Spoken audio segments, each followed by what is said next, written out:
పాలకుర్తి కాంగ్రెస్లో విభేదాలు ముదిరాయి. ఎమ్మెల్యేకి లోకల్ నాయకులకి పడట్లేదన్నది టాక్. దానికి సంబంధించిన బ్రేకింగ్ అందుతోంది. పాలకుర్తి కాంగ్రెస్లో విభేదాలు ముదిరాయి.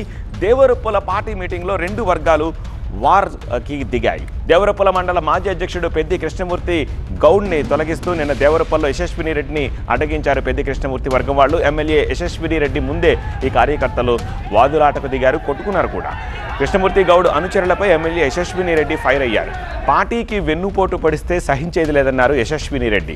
పార్టీలో ఉండి మోసం చేసేవారికి ఇదే చివరి అవకాశమని, సరిదిద్దుకోకపోతే ఇలానే వేటు తప్పదని హెచ్చరించారు ఆమె.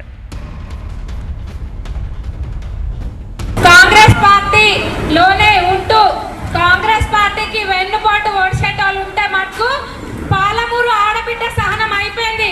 పాలకుర్తి కోడలు సమాధానం చెప్తుంది. పోనీలే ఇంకా మారుతారేమో, పార్టీ కోసం పడ్డారు కదా, ఇంకా మారుతారేమో అంటే ఇంకా మంచి అంటే ఇంకేందో అన్నట్టుంది కథ. ఎంతకన్నా ఓపిక ఉంటుంది ఎవరికైనా?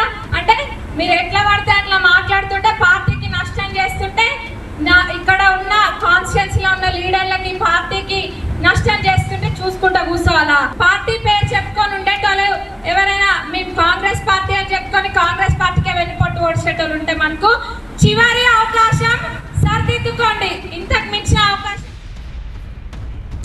పాలకుర్తిలో పలువురు నేతలను దూరం పెట్టారు ఎమ్మెల్యే యశస్విని రెడ్డి, ఆమె అత్త ఝాన్సీ రెడ్డి. పాలకుర్తి కాంగ్రెస్ పార్టీ ఇన్ఛార్జిగా ఉన్నారు ఝాన్సీ రెడ్డి. ఇప్పటికే పెద్ది కృష్ణమూర్తి గౌడ్పై పార్టీ వేటు వేసింది.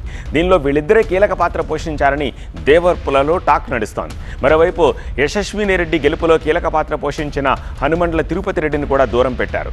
తొర్రూరు మార్కెట్ కమిటీ చైర్మన్గా బాధ్యతలు నిర్వహిస్తున్నారు తిరుపతి రెడ్డి. తిరుపతి రెడ్డి, ఝాన్సీ రెడ్డికి కొన్ని రోజులుగా వైరం నడుస్తోంది.